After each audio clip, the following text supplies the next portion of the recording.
Okay, looks like we are just about ready to start here. Can everybody hear me? You hear me here? Good, awesome. Good morning, guys. Great to see you. How is everybody? Early. Got your coffee ready. Good. Well, good. Welcome to week 2.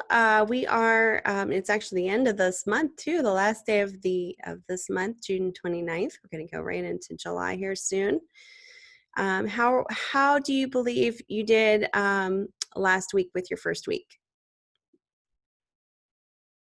Feel pretty comfortable so far? Hoping good? Yeah. I actually started to grade some of your work. I do have 3 sections of this class, so it's going to take me a little longer to get through. I should have most of you guys graded by the end of today, if not tomorrow, beginning of tomorrow. So just be patient with me. It's a lot of things to sift through, but I should be getting those up soon. So does anybody have any questions from last week?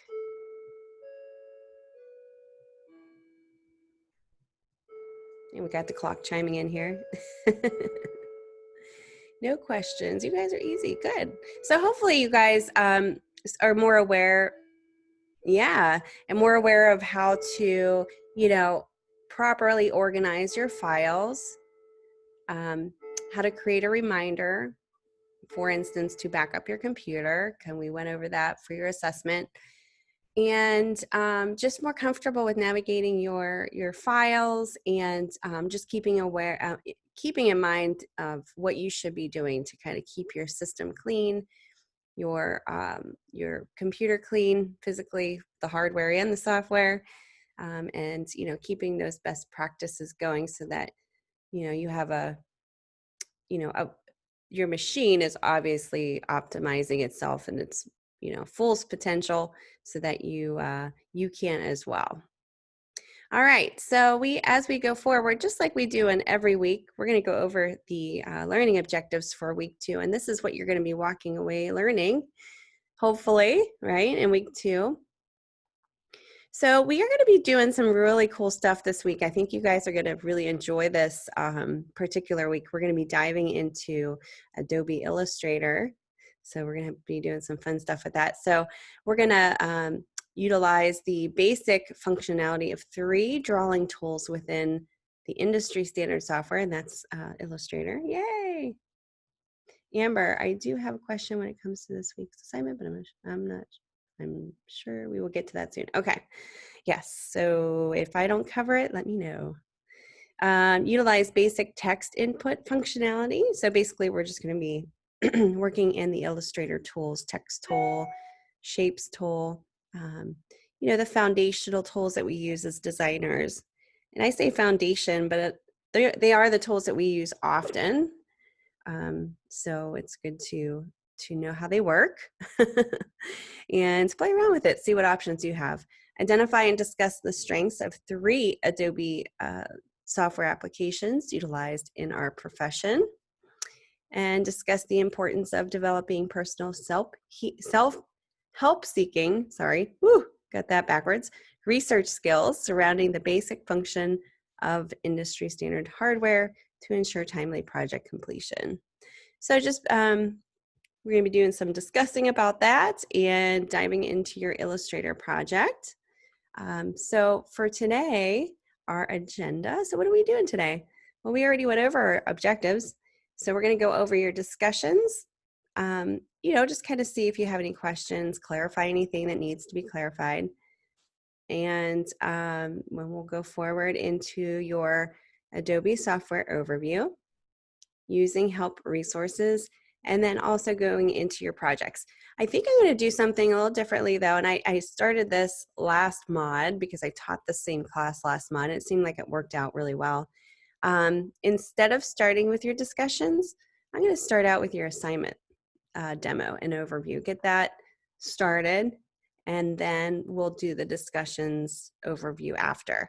And I think that just is nice because it allows us more time for the project overview if need be. because I would rather spend more time with those demonstrations than the discussions are pretty common sense for the most part. So I think I'll kind of do that shift there.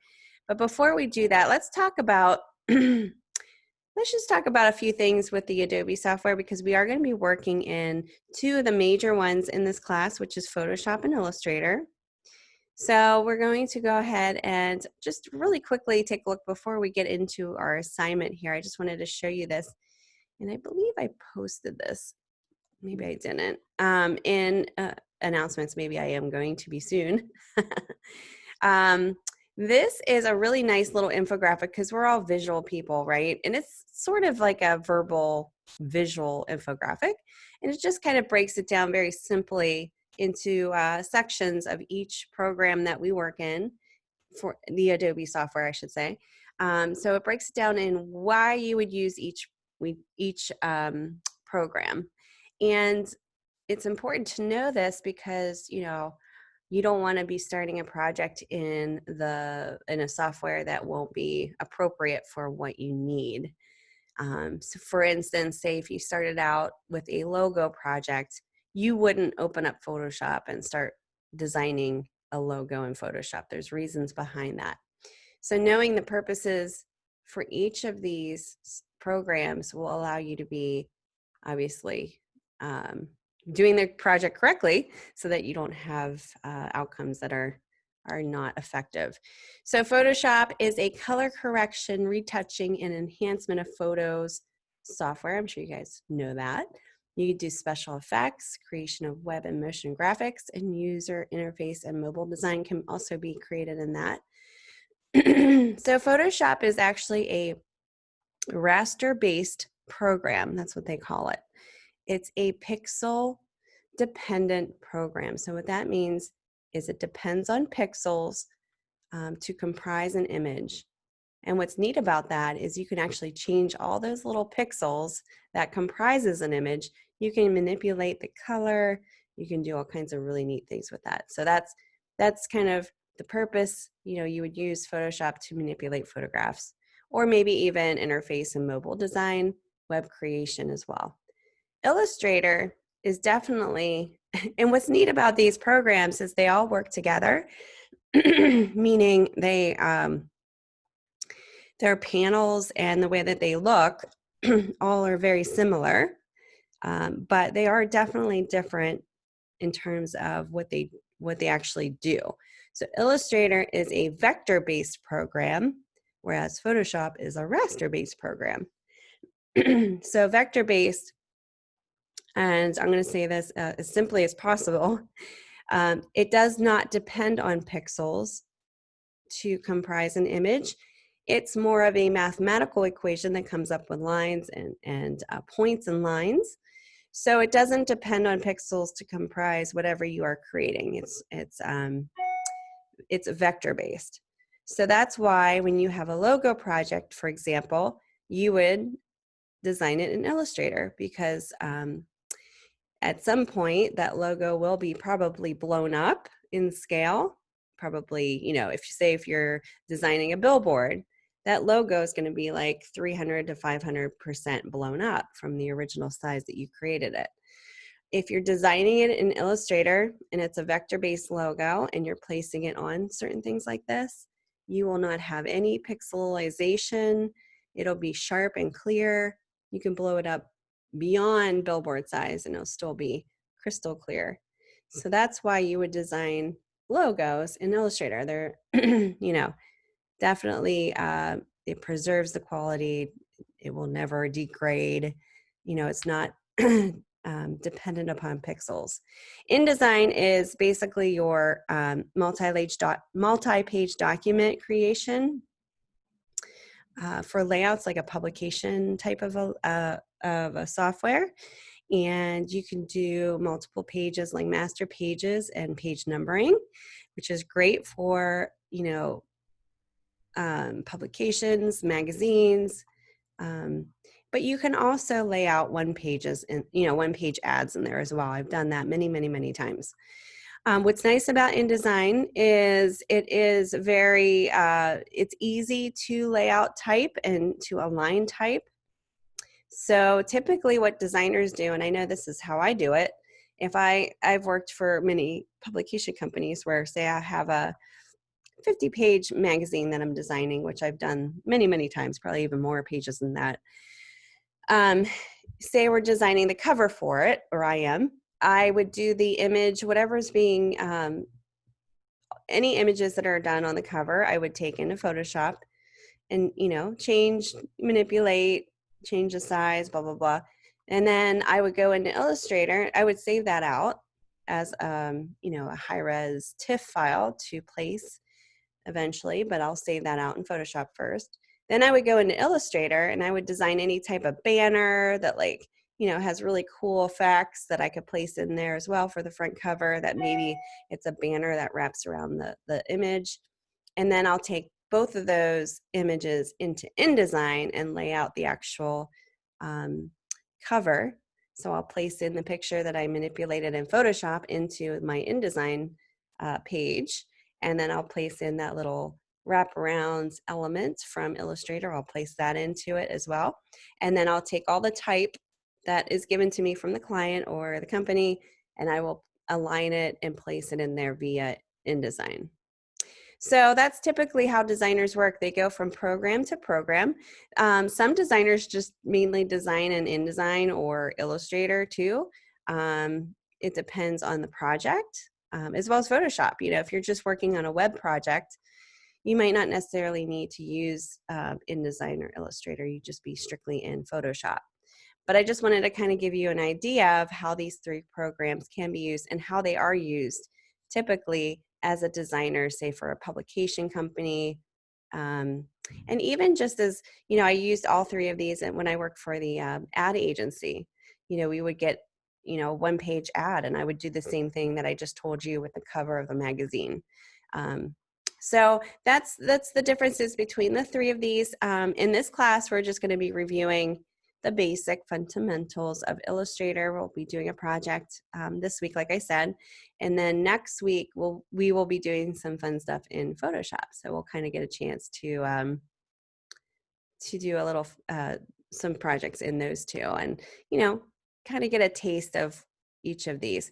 On a scale of 1 to 10, I'm interested in how you guys feel comfort level working in Illustrator. Have you worked in it?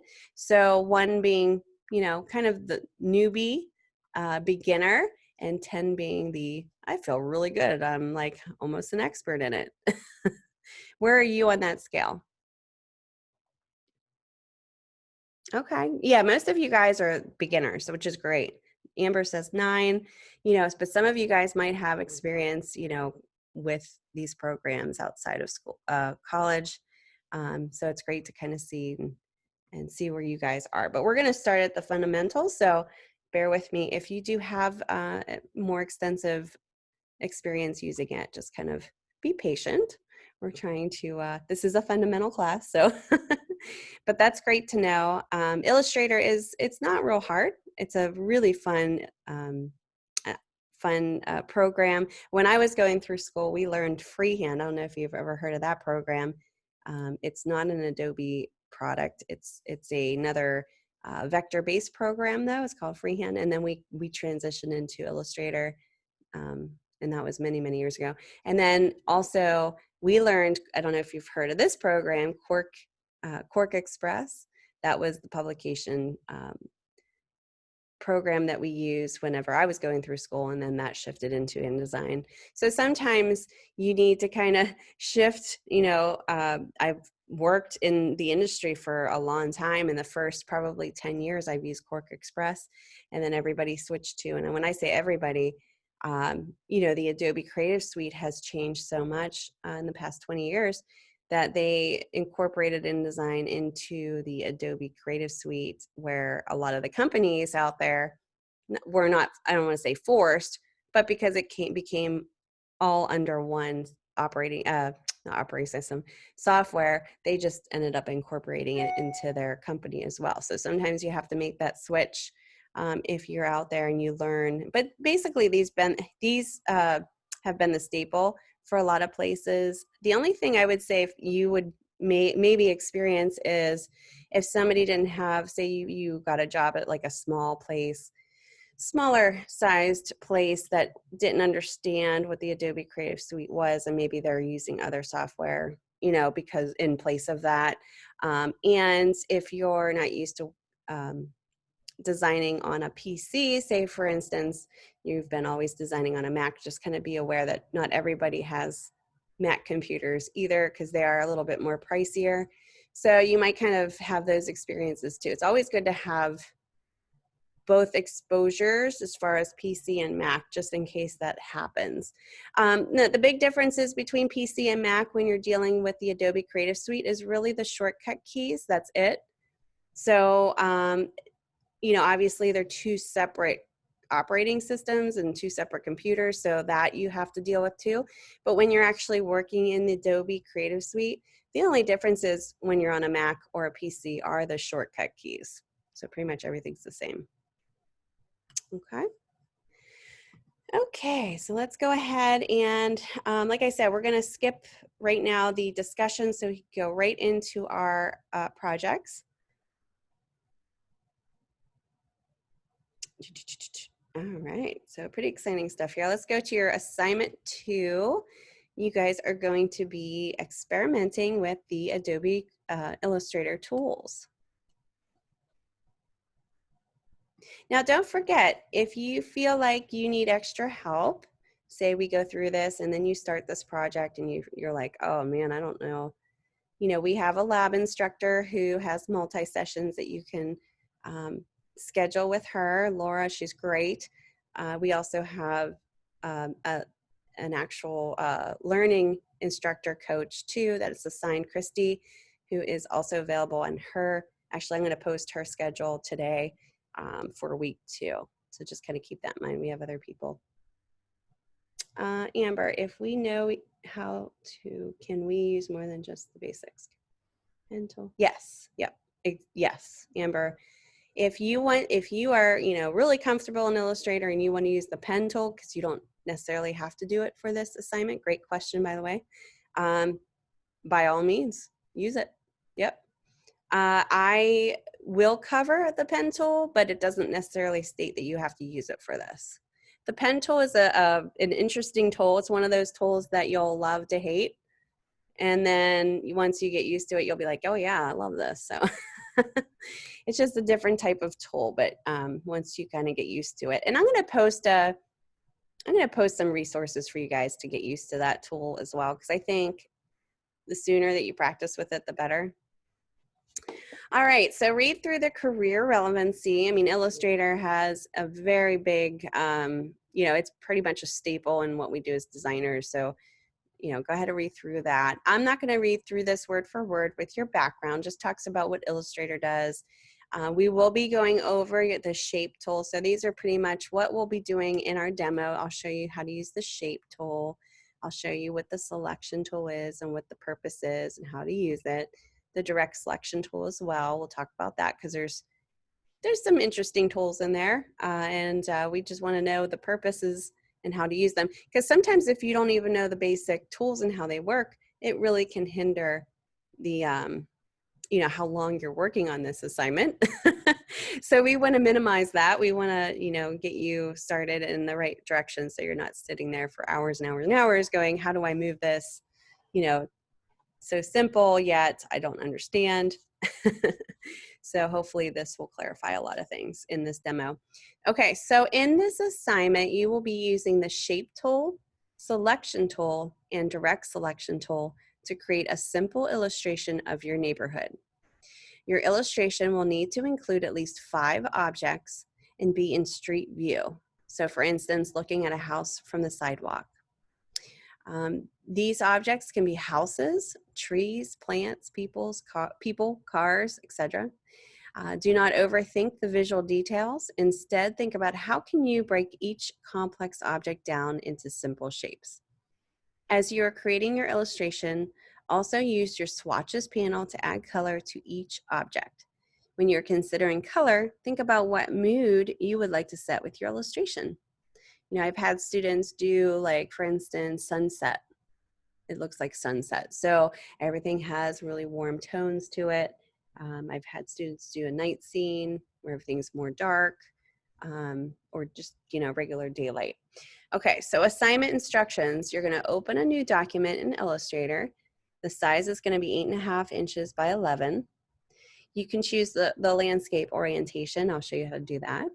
You're going to save this as an Illustrator file. So this would be .ai. I'll show you how to do that as well. That's pretty much called a working file because this, any type of raw file from either Illustrator or Photoshop that ends with a dot, like say PSD, which is a Photoshop file, or .ai, which is an Illustrator file, that's your working file. We call that a working file because you can go into it and change it if you need to. So when you save that, it's important to keep that so that you can go back and make any changes once you close out. Okay, so use all the options in the shape tool, so rectangle, polygon, ellipse, and line segment. I would say you don't necessarily have to use the polygon tool. There's certain things that you could do with that because sometimes we're not necessarily using that shape for anything necessarily, but I can show you a really cool thing to do with that if you're not interested in doing the polygon shape. To create your neighborhood scene. You can also use the pen tool. I'll show you how to work with that if you would like. Use the selection, just so I know that you're working with the shapes, in the line selection tool. Line segment is what I'm looking for too. Use the selection and direct selection tool to move and alter your shapes as necessary. Let's see. Use your swatches panel to add color to each shape using both stroke and fill settings, and then save your file once more as your Illustrator AI file, and you're going to upload that so that I can upload it, or I can open it when I actually download it from your submissions. I can open it up in Illustrator and see, on my end how you created that. If you're confused about how you're going to be evaluated, this rubrics down here will go through a checklist of what I'll be looking for. So it's nice to kind of run through that before you submit it, just to make sure you have everything that's needed. Any questions so far? I'm going to go over this in a demo here, but any questions in regards to what is being asked here? Not yet. Okay. I think one of the bigger questions is, hey, what if I live in an apartment, or what if, I live in the city and I have a lot of like businesses around me. It doesn't necessarily have to be your neighborhood either. I'm not going to be like, oh, that's not your neighborhood, you're going to be docked points. No, it could be somebody that kind of have fun with it. Do what you think would work for this project. Don't overthink it. You can keep it simple. You don't have to do every single detail, just so that we can see that you're, experimenting with the basic tools and getting it, get close to, what it should look like is what we're looking at here. Okay, just my yard. Yeah, just as long as you have at least 5 objects that you're creating. So you could do like whatever, if there's a fence, trees, obviously, hills, landscape, sky. You can even do like the sun, the clouds. I mean, this could be very fundamental looking. I'm going to show you an example once I'm done with the demo of other student work too. There's a lot in your yard. Uh-oh. Yes, just make sure you're not overwhelming yourself. You can kind of edit out certain things if it's too much stuff. So, all right, so let's go ahead and get started here. And I'm going to share my, let's see. I'm going to share my desktop so you guys can see. So when you open up Illustrator, there you go. Yep, shed, sign, mailbox, perfect.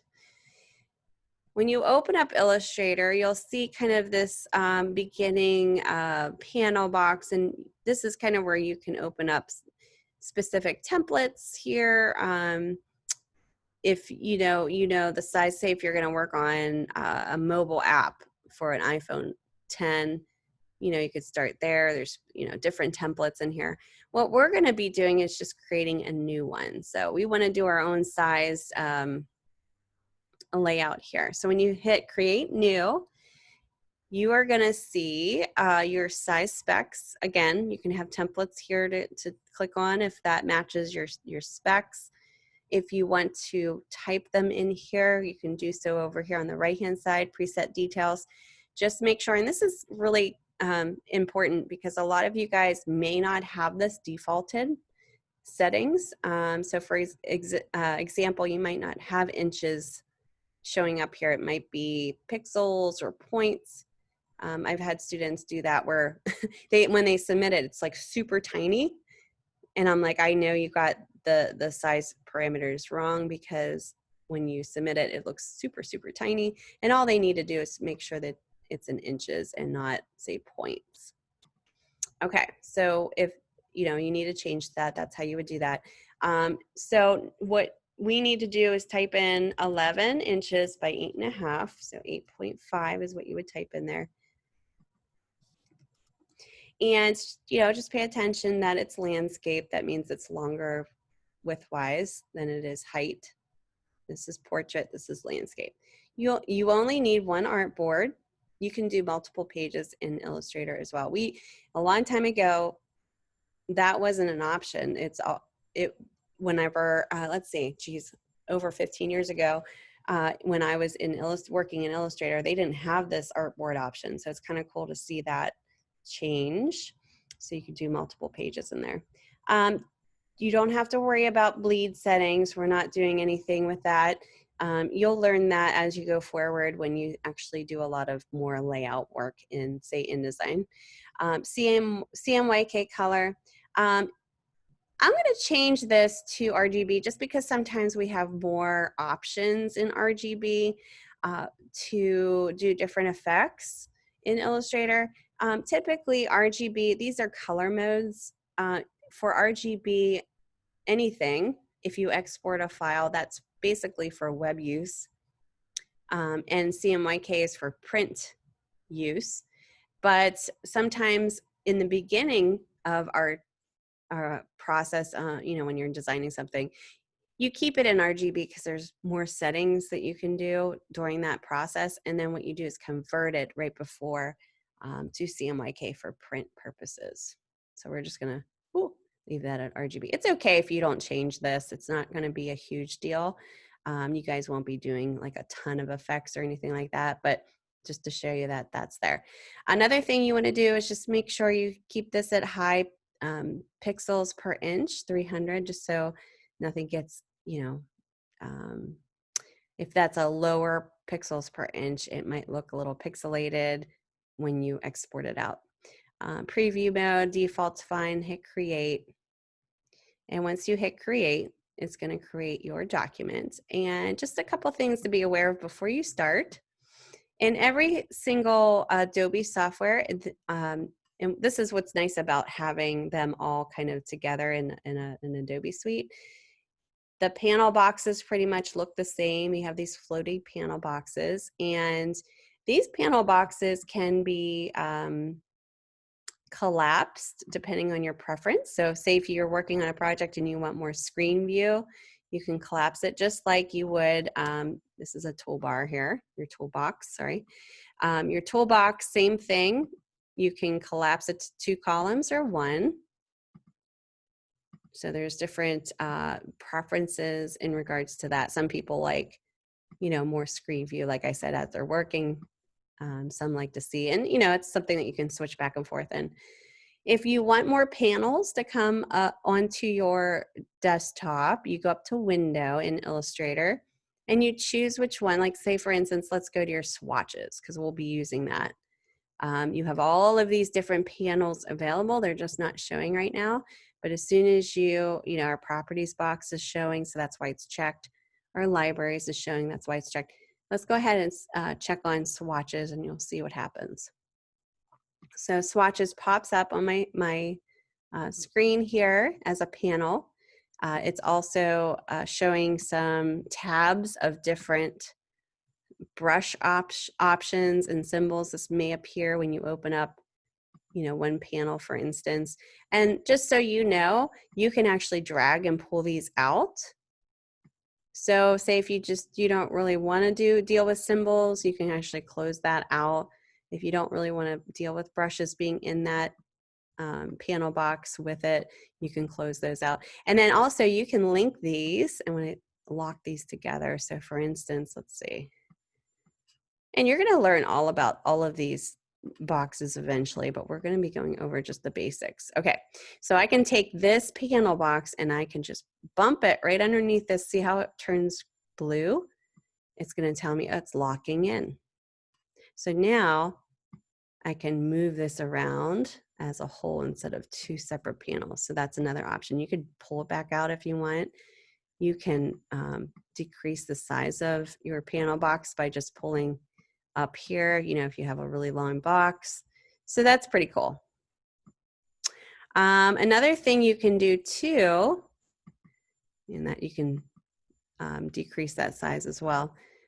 If you have a ton of boxes, you're like designing away and you're like, woo, this is like, I have so many panels up, but I want to clean it up. Every single program in Adobe has a little area up here, and it is kind of a nice little, you can reset your desktop workspace. So right now mine's set to essentials. Yours might say something different. Sometimes it says, I forget what it was. I know that there's one setting sometimes if you have not touched this, it'll say something different up here and I can't remember what it is. But anyway, essentials is basically essential panels that you'll need when you start working. Classic, there we go. Yes, thank you. But say if you're dealing with more typography, you'll want to choose maybe more typography. And what happens when you change that, your workspace changed based on that setting. So typography obviously would show more type-related panels instead of, say, painting or photography. You can reset it. You can actually choose a new workspace and have this based on our class, for example. So just doing new workspace DGD101. I already have one and I'm going to do new because I already have one saved out. So I'm going to do new.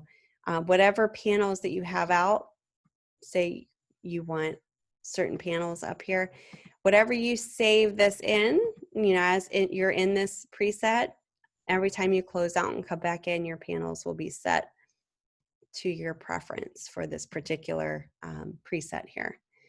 You can reset it, meaning it'll clean it up, and you can change it anytime. So it's pretty cool. I'm going to go to Essentials again, and I'm going to go to Reset. See how it kind of cleans it up there. So it doesn't necessarily disappear, it just kind of organizes it a little bit for you. Okay, so let's take a look up here at our panel. We know we're in Illustrator because it says Illustrator up here. You have a preference section up here. And this is nice because you can check all of your preferences. This is how you would like to work. So general is obviously general. You don't really necessarily have to do anything in here. Typically, what sections that you need to pay attention to when you go forward are maybe units. This is where you can set it that you're working in inches here rather than like points. Remember how I showed you how to create an artboard? That's where you would change it if it's in points and you don't want it in points too. So that when it opens. Okay, so that's preferences. There's a lot of different things in here you don't really have to worry about right now, just showing you just quickly here. Your file drop-down menu is basically where you would create a new document. You would open, say, another document in Illustrator. You could save, you can export, you can print. You can check out the document setup is kind of an interesting panel because you can, again, change it. Say if it's in points, you can change it to inches here. So sometimes there's more ways to do one thing. So this is another way you can check it out. You can edit artboards here. This is where you can actually edit it, say size-wise if you want. It's another option. So saving is here. Edit is just, when you're pasting image, other say copy or something in there. You can do different types of editing modes. Spell check is in here.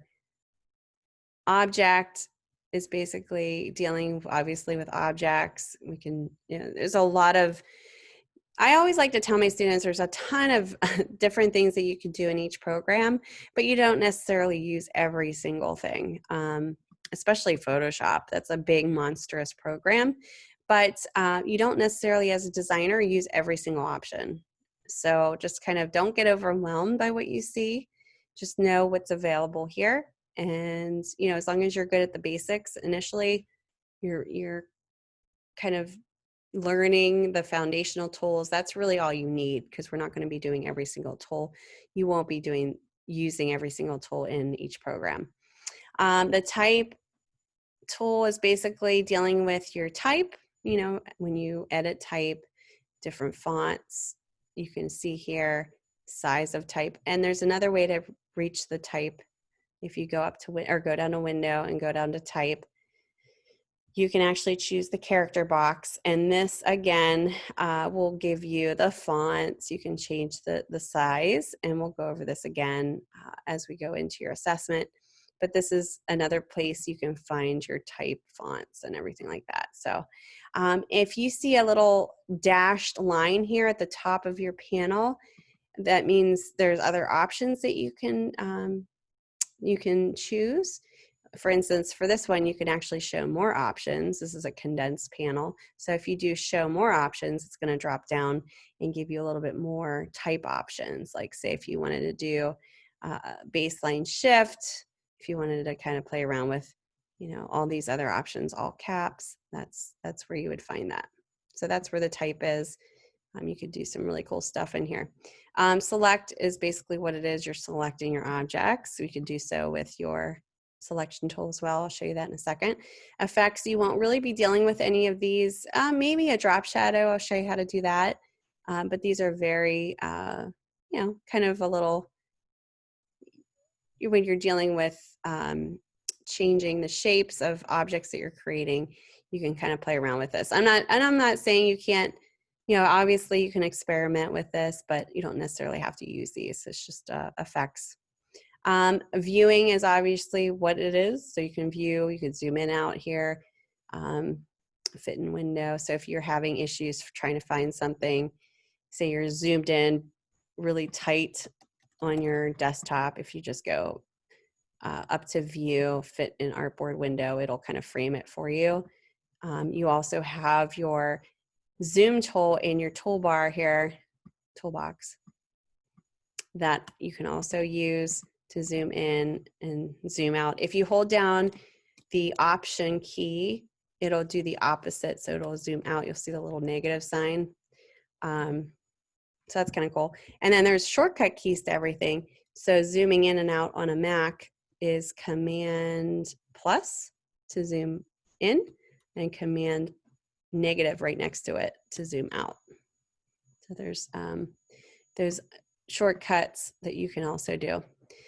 So that's the view. You can see grids here, rulers, all kinds of good stuff. Zoom in and out. Window, again, this is where if you wanted to see, you needed your swatch panel up, you would grab that if it's not on your panel, or I'm sorry, on your workspace. You can add that here to your workspace. So, you'll be accessing this a lot. There's a line, you can choose alignment here, brushes, color, some really cool stuff that you can play around with. Type again is here as well. And then help, if you need help searching for something that you say, you don't quite understand, you can use this help search bar to find maybe quick tutorials to help you out. Okay, let's go back to the toolbox here. So this is your toolbox. Any questions so far before I go forward? Nope. All good? Okay. So this is, I like to work, let's see here. No questions. Okay. Hold on one second. Give me 1 second here, guys. Switch to Illustrator here. Okay. So let's get started with your tools in your toolbar here. Okay. I just want to make sure I have covering the lecture quiz. I know some of you guys had questions about that. I don't necessarily go over it as a list, but I go through it with our lecture. So if you're listening to the entire lecture, you should be able to know what's on the quiz.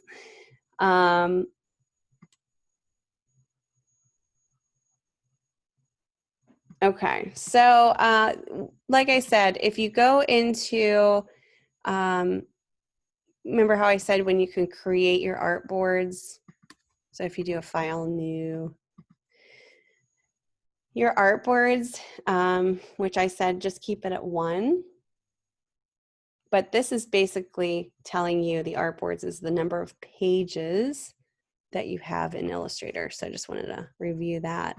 Okay.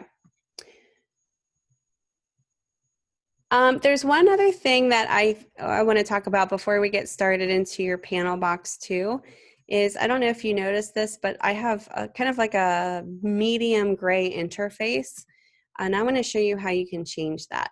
So if you go up to Illustrator and you go to your preferences, let's see, user interface is what you would choose. Can you guys see that? Right here is, and this is helpful because if you have eye issues, say for example, you know, and the brightness is bothering your eyes, you can choose the darker hues. And what this does is if you click on it, it'll change your entire workspace, your entire user interface to that particular light. So here's the brightest one, here's the medium, here's the medium dark, and then the dark. So that's available to you too. The best brightness options to use in Illustrator is the medium light. That is the more neutral of the color lights. And why it's best to use that, because it's like not super contrasted, and also it's not going to affect the colors on your visually when you design. It won't kind of affect the colors while you're designing the way that they look. Yep. So up in Illustrator, you would go up to Illustrator, go to Preferences, and choose User Interface. And it's right here under User Interface. So you could just click on whichever option that you want based on your preference. The best brightness option to use in Illustrator is the medium light. You're welcome. Okay, so that's kind of what's there. Well, I said 9, but I never knew that was the best light. Yes. Well, it's just, it's more neutral. So it doesn't necessarily mean that you have to use that. It's a preference too, but you know, I've had people who cannot even look at their screen at even this light because it bothers their eyes. So that's a preference too, because it's very subjective to how you see. But usually those people do have some health issues with their eyes. So, no, but it's nice to have that option. Okay, so going forward here, the best columns, you know, remember how I said you can kind of collapse this and then have it in one column or two? My best preference that I prefer working with is a two column view here. So it just is takes up less screen space here and is more condensed. Okay, so in here you have, and let's go over the tools. You have the selection tool. I always like to say this is the black arrow, but this is the selection tool. This is the the direct selection tool. So you got not only the selection tool, you have the direct selection tool. I'll show you the purposes of each of these. If it has a little black arrow on the lower right-hand corner of the tool, you can actually hold that down, the button, and that just means there's more options underneath it, okay? Like, so for instance, the selection tool doesn't have that. That's the only tool there. But let's go to the rectangle tool. If I hold that down because there's a little arrow, there's other tools underneath that. So you have the ellipse tool. Remember all those tools that you're gonna work with? They're all right here. Pretty cool. Now, just so you know too, you can actually tear this out to make it its own panel. You just click right on that little side box there, and it'll actually bust it out in its own panel. Just kind of nice if you are working in those specific shape tools and you want that as a separate panel instead of holding it down and going this way, this route. You can do it that way as well. Here's your pen tools. We just talked about that. Those are a little bit more, you know, it's a little bit more of a harder tool to get a handle of, but I'll discuss it. We'll kind of review it today. You have your paintbrush tool underneath that. You have your pencil tool, all kinds of good stuff. And we're only going to be using the basic tools. So that doesn't necessarily mean that you won't be using these in the future. It's just we're focusing on the basic tools for now. Here's the type tool. So if you want to place in type, we'll be doing that for your assessment, by the way. We'll be dealing with more of the type aspect of that in your assessment this week. Here's your rotate tool. You can scale scale down or up using this tool as well if you need to. You have your eraser and scissors tool. This is a rounded rectangle tool. You have your spiral tool. If you don't see anything in here, say for instance, you don't see your shape tool in here, like there's no rectangle tool in here, how would you find it? Well, it's there. It's just not in this toolbox visually yet. So what you need to do is go to the very bottom, see where it says that there's 3 dots. If you hover over it, and that's another nice feature in all these Adobe programs, is they're very intuitive. So if you just hover over, not even select it, it's going to tell you what each tool is. So when you hover over these 3 little dots, it's telling you this is the edit toolbar option. So just go ahead and click on that. And you can search for the tool that you can't find right here in the actual toolbox.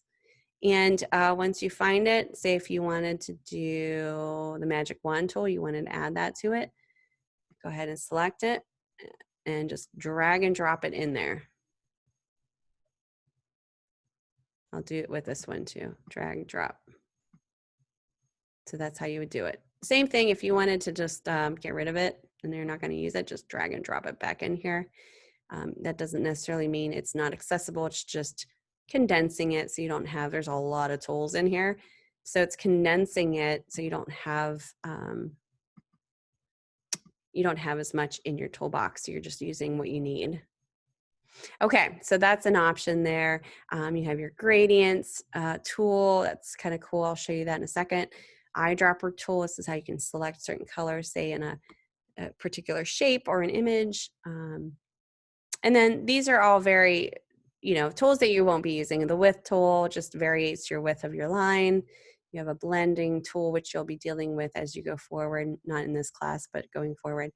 Magic wand, I just pulled that in there, and then the zoom tool. This little square here with the stroke, these are your fill and your stroke. You can fill a color of a shape. You can fill a shape with this color. These you can switch. If you just click on this little arrow, it'll switch back and forth. You can double click on it to bring up the color picker and change the color. Same with the stroke. So this would be kind of the outline of whatever you're doing. If you don't want a stroke, say if you just want to fill, no stroke, then all you would have to do is go to your swatch panel and choose the done option, which is a little slash with the red, kind of like the Ghostbusters no sign here, so no stroke. So I'll show you this, how this works too when we do the shape. So that's kind of what that all that's what that does. All right, so I'm gonna go ahead and I'm gonna draw out the first shape here just so you know how this works. So let's say you're gonna do your house.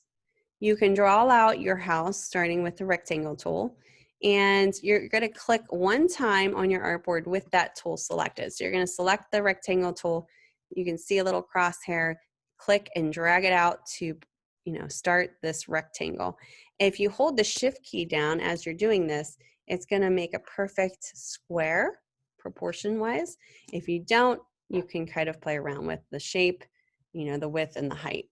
And then when you're ready to set it, just let go of your selection and you have a square. Now, it's filled with red because that's what my fill is here. If I wanted to change it, I could just go ahead and either click in my swatches to change that color in here, or if I double click on my fill, I can also change it in here. I could change the hue of this, so I can go brighter, or I can go darker, or I can actually change the color altogether. Just click OK and it sets it. I can put a stroke on here. Let's say let's do a black stroke. You can't quite see it now because it's a very light stroke. If I were to zoom in, you can see it, maybe. There we go. Now, let's say I want to make it thicker. There's a couple ways you can do things in Illustrator. You have a properties panel box. This is kind of a good panel to pay attention to because you can change certain things in here. So with my selection tool, and that's the black arrow, let's review that tool. That will select your object to do any type of changes to, and you can kind of move it around with the selection tool. Do you memorize your shortcut keys for them, or do you usually just click on everything? That just comes in time and practice, Amber. I actually, when I was starting work, I didn't know any shortcut keys, but after repetitive doing everything over and over again, the same thing, I kind of got really used to using the shortcut keys for certain things. That's just something that comes with experience. And I had it printed out, all my shortcut keys. I would print out all of the, like a cheat sheet, and I would have it next to my desk so that I could practice with it. And then after a while, I ended up not even looking at it because it was like second nature. All right, with the selection tool too, you can actually move and change your shape. Yep, printing out just like a little cheat sheet. You can move and transform your shape if you need to. So you can move this around. So that's what the selection tool is. The only thing the selection tool doesn't do is, say if you wanted to change, and in Illustrator, we have these little dots. See these little anchor points? These are called anchor points. Let me zoom in here. So they have these anchor points, and these are where basically it changes. So you have the square shape. So the white point here is an anchor point. So I can pull this in and out and make this a different size with the selection tool, but I can't physically change this anchor point to move independently with the selection tool. But I can with the direct selection tool. So that's the difference between the two. So with the white arrow, the direct selection tool selected, I can actually click on an independent, what do I call it? Selection point, and I could pull this in and out in a different way where it's just independently, anchor point, sorry, independently selecting just that anchor point and changing it. And that's important to know because sometimes we don't really want to just change the overall shape. Maybe we just want to, maybe we want to change just one point. So that's what the direct selection tool, how that comes into play. Another thing that's good for too is, now this shape is very linear. There's no roundness to it. And we call that a Bezier curve when you start getting curves in here. And I'll show you that in a second. So let's say you're designing this, but you want the top to be round instead of flat, and just like a flat shape here. You can change that, but we have to put a curve on it. And this is advanced, so bear with me here. You don't necessarily have to do this. I'm just showing you this as an option, and also how the direct selection tool works. It's easier just to show it to you like this. Okay, so what I'm gonna do is I'm gonna zoom in here, and I'm just gonna select this anchor point with my direct selection tool. And I wanna put a curve on this. Now, how do I do that? This is a little advanced. Like I said, you don't have to worry about doing this, but I just wanna show you this and how the direct selection tool works. Okay, actually, I don't see it in here. Let's see here, pen tool. Here we go. Okay, so there's, under the pen tool, there's an anchor point tool, and it looks like a little chicken beak. I'm gonna select that, it looks like a little chicken beak. And with that anchor point selected, when I pull the corners, it doesn't move. Yeah, you might not have it. It might be selecting something else. When I select that one point, the anchor point, if I click on it with that tool and I drag out my selection, it's going to give me a Bezier curve. And I'm going to release it.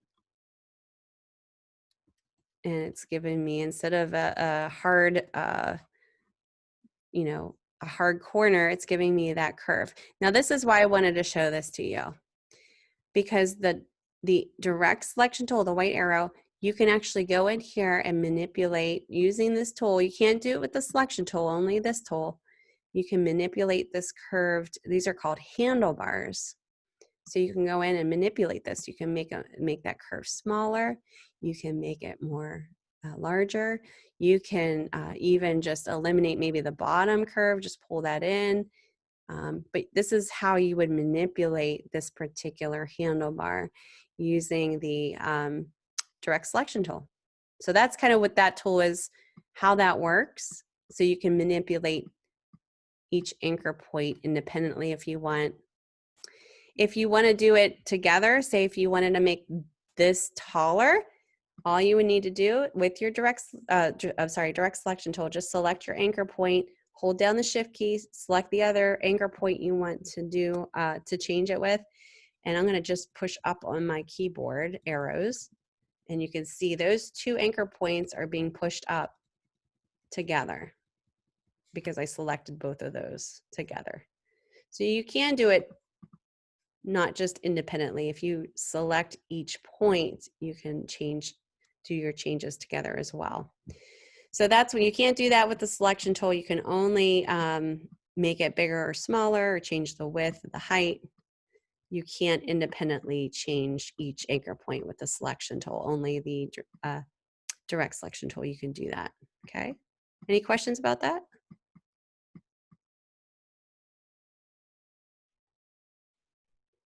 Yeah, anytime you want to kind of reset, just click right on the artboard so that it deselects, and then when you're ready to make changes to, you can select it with your selection tool or your direct selection tool. Yeah, it's pretty cool. If you want to delete it all together, just hit delete on your keyboard, deletes all together.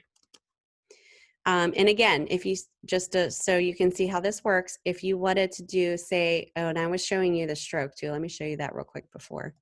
I have a real thin black stroke on here. If I go to my properties panel, I can see the stroke here. You can change the width of the stroke in your properties panel, or go up to window and choose stroke. You can change it here too. I'm going to show more options so you can see a little bit better. So right now it's set at 0.9098. If I change it to like 9 points, you can see that stroke getting thicker. You can go smaller. So that's how you would change that. You can flip these two colors around so you have a blue stroke and a black fill instead. Anytime you want to change that particular color, just click on that fill, and you can use your swatches, like I said, or you can double click on it to bring up your color swatch. Okay, but that's how you would do the stroke. But yeah, so all the let me go back to the pen tool. All of the shapes are in here. So you have your rectangle tool, that's what it is. You have your ellipse tool, and that would be your circle. If you hold down the shift key as you're sizing this, it will do it So it won't distort it. And if not, you can, you know, distort it if you want. Okay. Your polygonal tool is what it is here, so you can draw out those. So another cool option with these tools, if you double click, say on the polygonal tool, just double click on it. I'm sorry, not double click. Click once on it and then click on your artboard. With that tool, it's going to give you options, possibly depending on the shape. So let's say you wanted to do more sides than a polygonal. Say you're doing like a sun, you know, like sunshine in the background. You could select many sides and click OK. Ooh, let me change my radius here. Let's try. No. Oh, you know what? That's the star tool. That's just changing the sides here, so you can actually change. I'm sorry, I was thinking about another tool. You can change the number of the sides here for the polygonal instead of having the irregular polygonal tool there. Let me go to star because that's kind of where I was heading there. So if you select star and just go ahead and click a drag, you can do a regular star or click one time on the artboard with the star button selected, and you can change the points here. This is where I was talking about the sunshine. You can make like a sunshine like that, like the sun in the sky. Pretty cool. So you can change the number of points or sides if you're doing a polygonal tool, and that's how you would do that. So you would just select the tool, just click one time on the artboard, and your little preset panel will come up. And then you just draw it out. Okay, let's see, star tool, line segment tool, just kind of really simple. You know, it's almost like you could just draw linear lines with this. Make sure you have a stroke fill here. I'm gonna do black when you're doing it or else you won't see it. Let's do a select all and just delete this so I can start from scratch. So you can do like all kinds of different lines with this. If you click and drag it, you're going to draw wherever that's going to lay there. If you hold the shift key down, it'll give you a perfectly straight, either vertical or horizontal line. The only thing with this is it's not going to allow you to fill in a shape with color unless you have this these points joined. So what I mean by that is, say if you were starting this project out, and I've had students do this before, and instead of using the rectangle tool, let's say we're going to do like a roof of a house. Okay, so let's go ahead and do that. And say you don't do like the triangle, you just do it with the line segment tool. Boom. Okay. If I wanted to fill this eventually with color, it's not going to fill because this is not a closed shape. It looks like a closed shape, but when you zoom in, you'll notice, I'm going to zoom in real tight here, that it's not. It's kind of like just lines coming together, and it might look like it's closed, but it's not. These two lines, actually 3 lines, are not joined. So the problem with that is you can be blue in the face all day trying to fill this with color, and you're not going to get it to fill because it's not a closed shape. Okay, so this it's just one of the things here. This is a closed shape because you have, you know, all 4 corners are closing together, are connected, so you can fill it. This you can't. No fill. It won't fill it. There'll be a stroke, but there will not be a fill. Okay, so if you want to and you needed to fill this, this is how you would do it. So this is a little advanced, but just to show you again, I'm going to zoom in here once you get your lines ready. It's actually not too hard. Zoom in on your anchor points so that you could see your 2 anchor points here. Okay. Right? Where'd it go? Where'd it go? Another thing, if you hold the space bar down on your computer, you can navigate very easily with your little hand grabber. Hold down the shift key and you can see, or the space bar, you can see I can when I'm zoomed in, I can actually navigate very easily throughout here. Okay. Zoomed in, let me zoom in a little bit more here. I'm going to take the direct selection tool. I'm going to click off everything. Take the direct selection tool, and I'm going to choose this first anchor point. Just click on it one time. And then I'm going to hold the shift key down. Remember how I said selecting 2 anchor points, you have to hold the shift key down before you do that? Hold the shift key down and then click on that other little white box, which is an anchor point. So right now I have 2 of these anchor points selected, and I just need to join them. So I would go up to Object, and oh, is that under Object? Let's see here. I thought it was under Object. Huh. Hold on. There we go.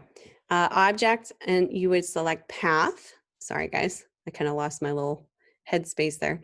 So you would go up to Object, Path, and you would choose Join. Or shortcut key, which you can see is always going to show you the shortcut key on the right here, Command-J on a Mac.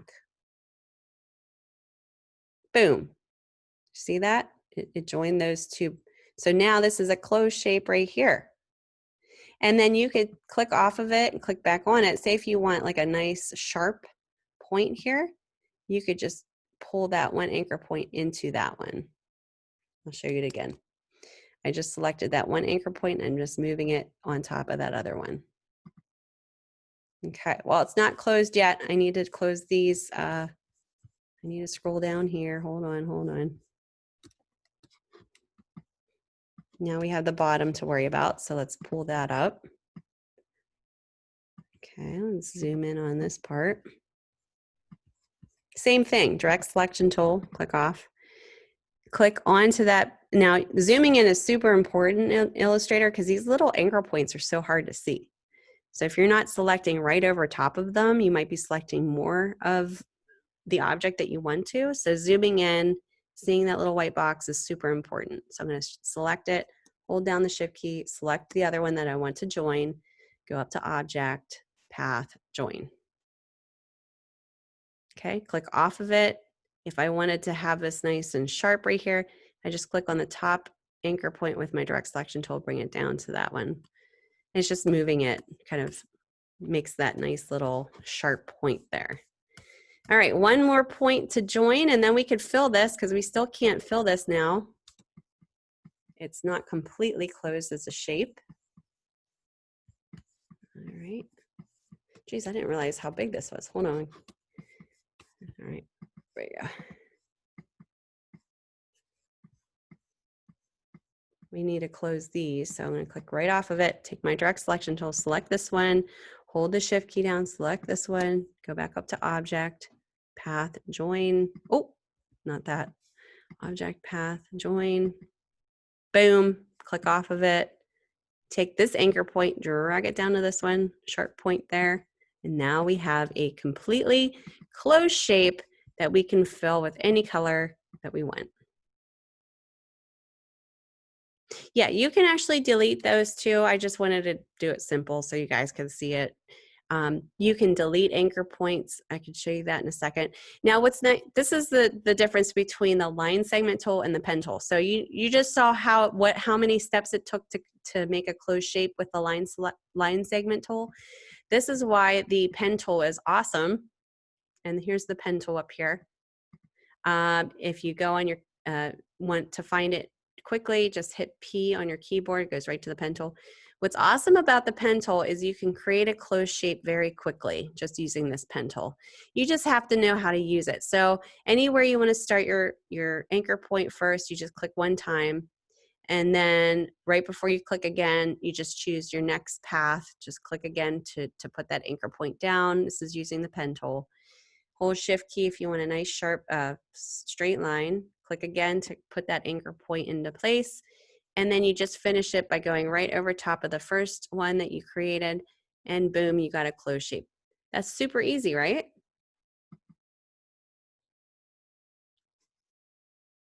And then you can go in here, say if you wanted to manipulate this point or whatever, you can go in with your direct selection tool. Yeah, way faster. So just knowing that that's the line segment tool. I don't really use the line segment tool, but just I use the pen tool all the time just because it's super easy. So if you want to kind of save time, get to know this tool very quickly, because I know I use this a lot. And once you get the hang of it, it gets easier and easier to use. If you wanted to delete any type of point, somebody mentioned about deleting a point, you can do so very easily. Take your direct selection tool. Say if we don't want this top point, select that anchor point. And what you would do is you would, oh, and I don't know if I have, hold on. Let me see if I have it. I don't have it. I have to look for it here. Hold on one second. Delete anchor point. Oh, it's showing that I have it. Hold on. Interesting. There's a delete, let me reset. Delete anchor point somewhere. It must be under one of these.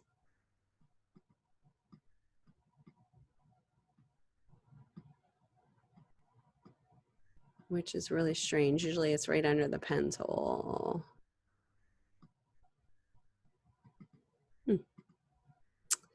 Oh, here it is. So I just clicked on those three little dots. Delete anchor point tool. I'm just going to drag and drop in here so you guys can see here. There we go. And it has like a little negative sign next to it. That's the delete. So you would go in here and actually just click right on that anchor point that you want to delete, and it deletes that anchor point.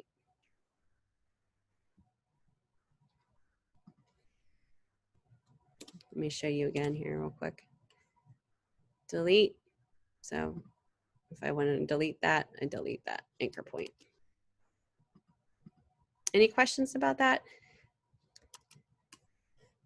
Another thing that you'll be doing a lot, hopefully not, but I know I use it a lot, is the Command Z option, which is the undo. So say if you did something that you want to undo, say if I accidentally deleted this corner, if I do a Command Z, it'll bring it back to the step before I actually did that. So Command Z is a great, very overly used for me option, which is cool. So Command Z is pretty much one of the most useful shortcuts used in Illustrator. I use it so many times. All right, so let's get started here. I'm going to zoom out. And I'm going to start out by maybe making like the background of my landscape. And I'm just going to take the ellipse tool, which is my circle, and I'm going to draw out a nice little green hillside. And it's okay if it bleeds over the artboard. You can, say if you wanted to copy this and paste it, say you want to make another circle, you can go edit, copy, edit, paste. Or you can select your shape. If you're on a Mac, you can hold down the Option key and drag out another copy. That's another really cool thing. Let's make this more of a lime green here. Here we go. And so I'm gonna make this bigger.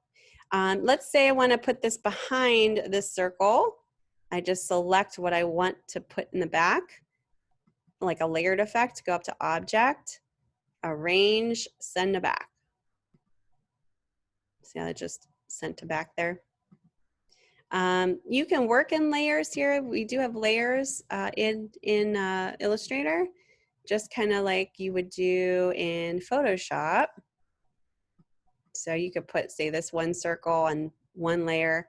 You put this circle on another layer. You just kind of, right now, it's just set on one layer. You would just add another layer, and then with that selected, the one that you want on a separate layer, just pull that little blue dot on top to layer 2.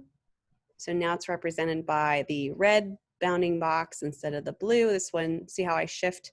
This one's on layer 1, it's blue. This one's on layer 2 now. You have to shift that little square once you select that object that you want on that second layer. You can hide the layer at this point when you do that. So it's nice if you want to, organize things. You don't necessarily have to use layers though for this. You could just use the send to back options. Okay. Then I'm going to take the rectangle tool and I'm just going to draw out the sky. I'm going to make this, maybe I'll just set the mood here and make it like a sunset. Arrange, send to back. And then let me just pull this down a little bit. Here we go. I'm going to start working on the houses. So I'm going to take my square tool here and I'm going to make a house. All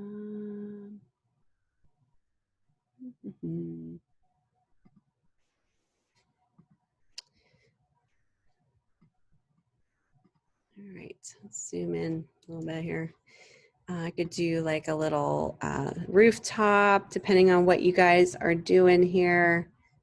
I just want to show you how I would start this out. So I'm just using the basic rectangle shape here and going to my swatch. You see me kind of going back and forth. This is my swatch box. And say if I want a color in here and I don't see it in here, just go ahead and double click on your color picker and you can actually pick it. I want like a more of a cream color and I don't have it in my swatches. So I'm gonna pick it in here and click OK once I get to that. And it should add it. If it doesn't add it, you can drag and drop it in your swatch panel so that you can change it. Now I want to change the stroke because I can barely see the stroke on here. So I'm going to go up to stroke. And I'm going to make this a little thicker. There we go.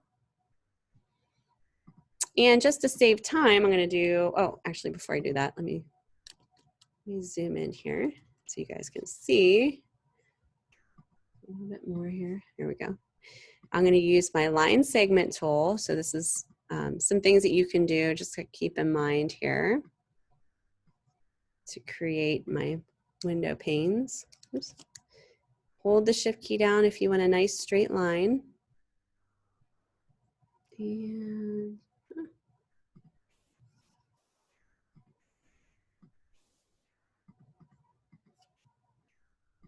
hold the shift key down. There we go. And you could change the stroke. Once you get like your, say you want to repeat this element, you would just hold down the shift key and select all of your shape. And you could do a Command C, which is edit, copy, edit, paste. Or you could do the option drag. The option drag kind of makes a copy of it, easily dragging out a copy. All right. Any questions as I kind of just go through here real quick? I'm just going to show you a few things before we go forward. Let's make this brown on the inside.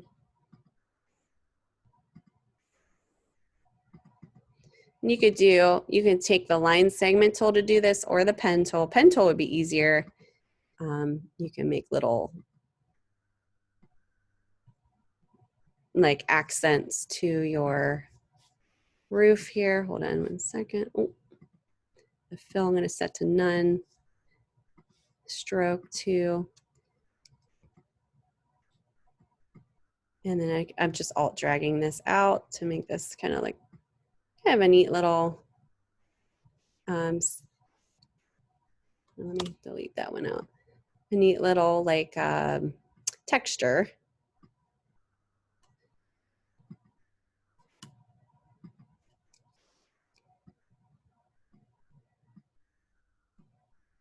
And then if you wanted to align these because they're not perfectly spaced out, you can go up to your align panel.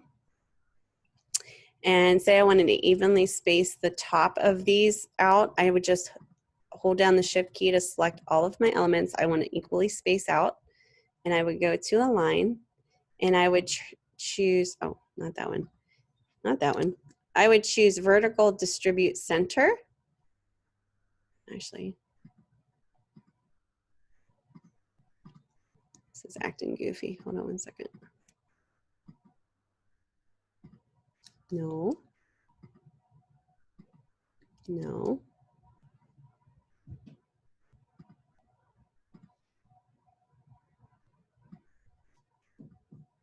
This is selecting in a weird way here. Hold on. This one, it looks weird. Okay.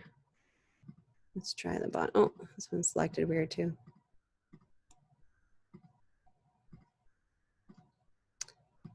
Huh. Yeah, so there's something weird going on with this. Huh. Let me see. What is going on? It's not aligning. It's really strange. Anyway, it should be aligning for some reason. I am not having, I'm having alignment issues here. Huh. Weird. Okay, let me try like another shape.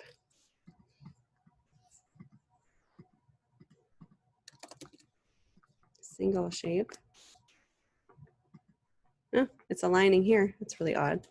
Well, anyway, it should align. I'm not sure what's going on here, but it should align evenly spaced. For some reason, it's not. That's really strange. I've never had that happen before.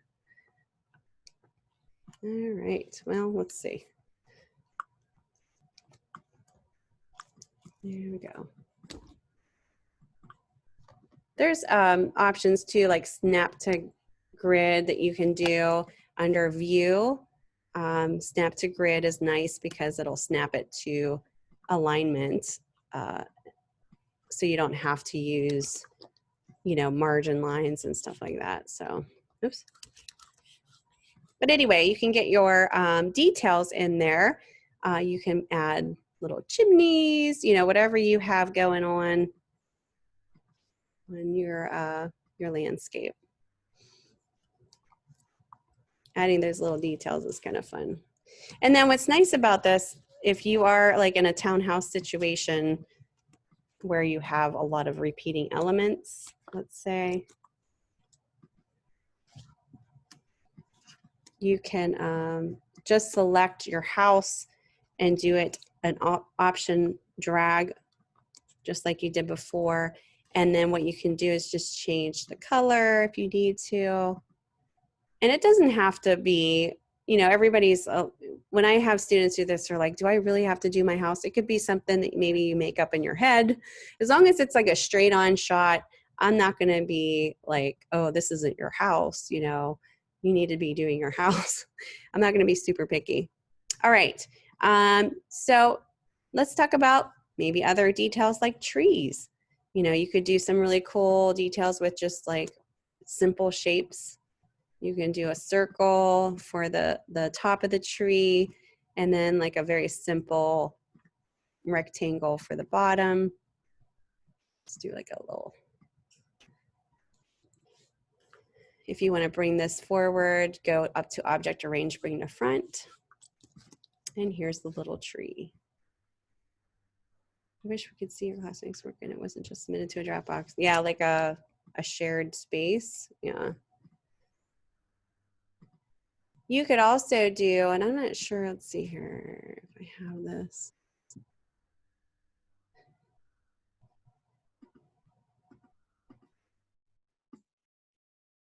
Let's see, height, width, no. I think I had a rounded rectangle in here. Oh yeah, right here, rounded rectangle tool. That might be something you might want to make sure you have in there. The rounded rectangle tool might be kind of a cool option for a tree as well. If you're looking for something different, like a different shape.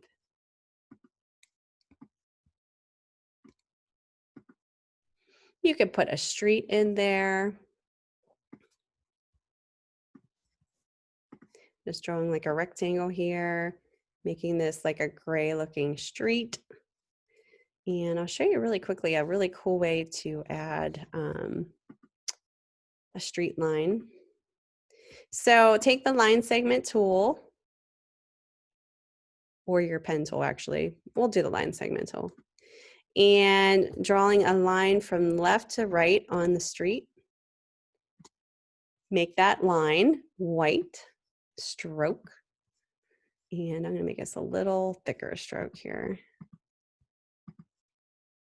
And then once you make that line, go to your stroke panel box, open that up. You'll find it under window, go to stroke. And if it doesn't show more options, do show options up here. So you can see the dashed line, and you're just gonna check that. And it's gonna make a check dashed line. So it looks like a road. Pretty cool. And then you could do, you know, your clouds in the sky. Have fun with it. Let's see, where my swatches disappeared here. Because I'm doing kind of like a, oh, I don't want that, more of like a sunset, maybe sunrise type of a look. I'm gonna kind of do my clouds more of like that tone. Set your mood the way that you want it to be. All right, and then if you feel like you're advanced with the pen tool, you could do some really cool stuff with the pen tool. You could, for instance, you could do like a pathway to the street. Now, obviously, I've worked with the pen tool for a long time, so I'm making it look very easy. It is not an easy tool. You will definitely get frustrated with it. But practice, you know, that's the key, is practicing. But you don't necessarily need to use the pen tool for this. I'm just showing you if you feel like you're, you know, up for the challenge, you kind of want to play around with it. This is something that you can do. You can kind of, and I'm just using that direct selection tool to kind of edit my curves here. Let's pull this up. Remember, I was showing you that curve option. So you could do some really cool stuff with it. Get those details in and, you know, play around with it. You could also do gradients if you feel like up to the challenge. You could do gradients. Let's bring up your gradients. Under window, choose gradient. So you have this black and white bar in here, and that's what the gradient defaults as. So you'll see that, and it's kind of strange looking, but you're good. Say if we wanted to do like a gradient on the back of this hillside using this green color, I would just select the color or select the object I want to add the gradient to. Take that color either from the swatch panel or your fill and drag and drop it right over top of this gradient bar. And if you don't want these other colors, say you don't want the white or you don't want the black, you can just go ahead and drag that black off.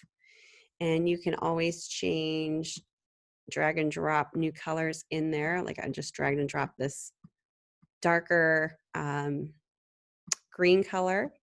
You can affect the intensity of the gradients. You can even do circular gradients, do radial gradients. You can flop these so that the light's on the left, although it would be like for the sphere, it'd be a little different. Pretty cool. Play around with that. Same thing here. So if you just wanted to do a gradient similar to what you just did, you can drag that color in there. Let's go a little darker on this side. So you can see it kind of gives it a really neat effect. Same thing here, maybe in the sky. Maybe do like an orange, yellow.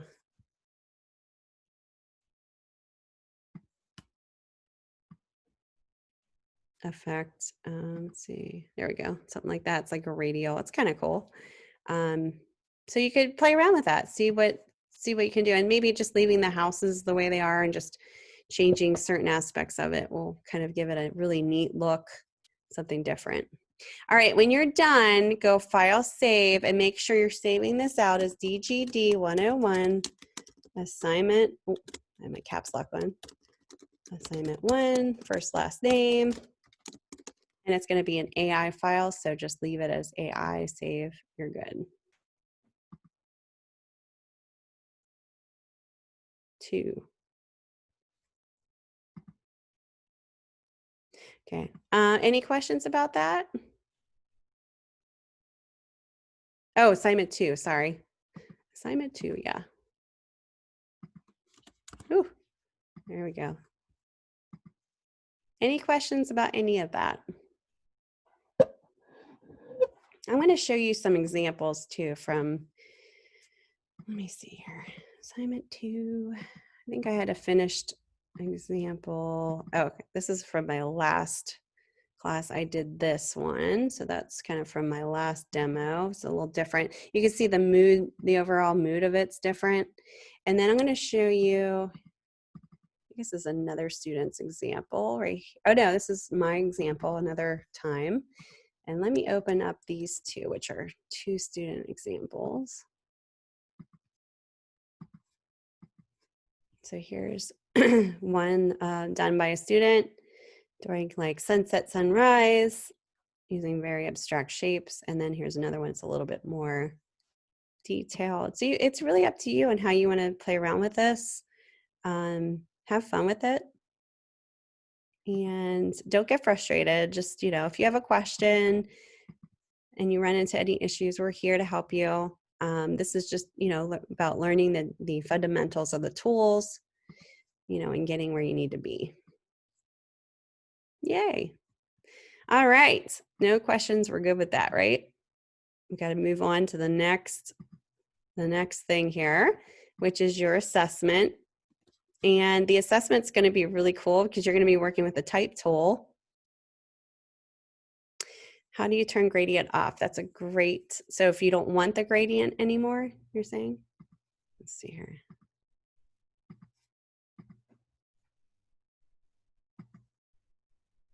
If you don't want the gradient anymore, you will have an option to fill. So you'll see it in the property box. Let's bring up your swatches here. Swatches. You could just select whatever you don't want that fill on and just select a color to take off that fill or gradient. It's pretty easy. You just fill it with another solid color. Yep. All right. So let me stop sharing here and go into your assessment 2. So you're going to be playing around with your type tool for this one. I'm going to go ahead and read through this. It goes over your text tool. We didn't go over that yet, so this is perfect for now. The character panel, we kind of talked about a little bit. Prompts. So this assessment has 2 parts. Be sure to do both to get full credit.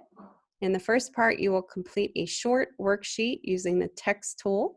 This sheet will allow you to test your skills at creating type in 3 different ways. In the second part of the assessment, you will be using the text tool in Illustrator to create an inspirational quote for sharing on social media. Creating the quote will give you good practice using the text tool. In addition, once you create your piece, you can actually share it on social media. Sharing your work is a great way to spread a positive message and bonus, get your name out as a designer. So you're going to do the first part first, obviously. So download the worksheet. Go ahead and download that. And this is a little confusing to some people because this is an actual PDF that you're downloading. So when you go to actually do this assignment, you're not going to be opening it up in Acrobat to edit it. So just kind of keep that in mind.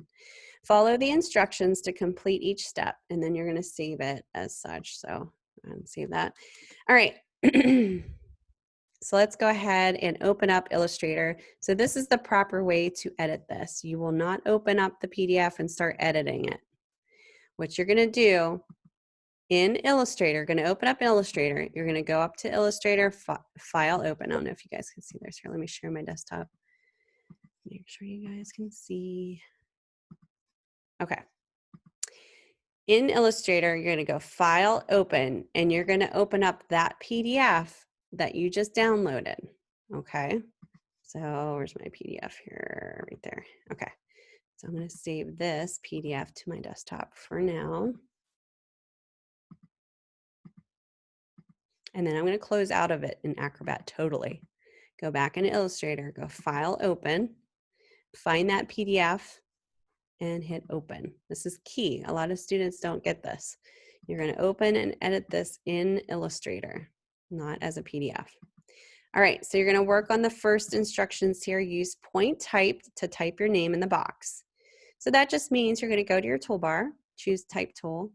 You're going to click once in there, and it's going to show kind of like a little for placement only type here, but you're just going to go ahead and type over it your name. Okay. Then the next set says copy and paste the word below into the two larger boxes.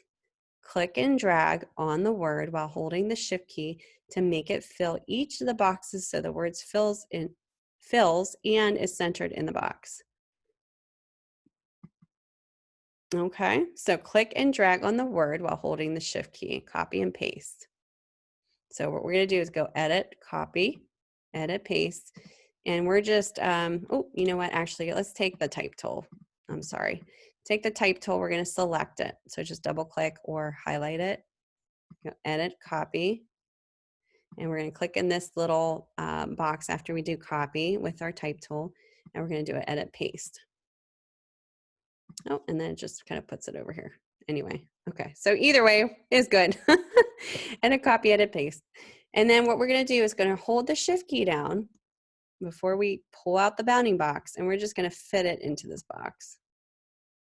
Now the shift key is important because if you don't hold the shift key down, watch what happens. We don't want to see that. We don't want to see distortion.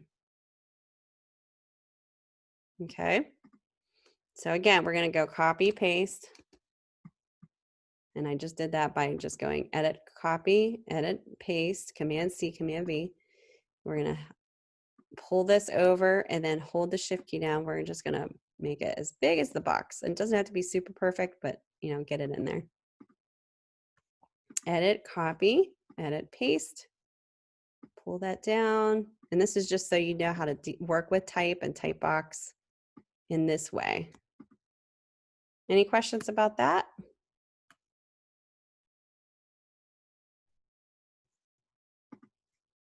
Now for this one, seems like you guys are good. I would bring the type character box up. So go up to window if you don't have it on your workspace and go up to character so you have this ready to go. This next one, what they're telling you to do here is change the font in the word below. So take your type tool, you need to select it before you change the font, go to your character palette and change it to whatever you want, whatever font you have that you want to change it to. Okay, pretty easy. All right, next thing is increase the character size by 3 points. So I'm going to highlight it with my type tool. I'm going to go over to my character box, and right now it says 30 points. Right here is where your point size is. And if I were to increase it, I'm either going to hit this 3 times or type in 33.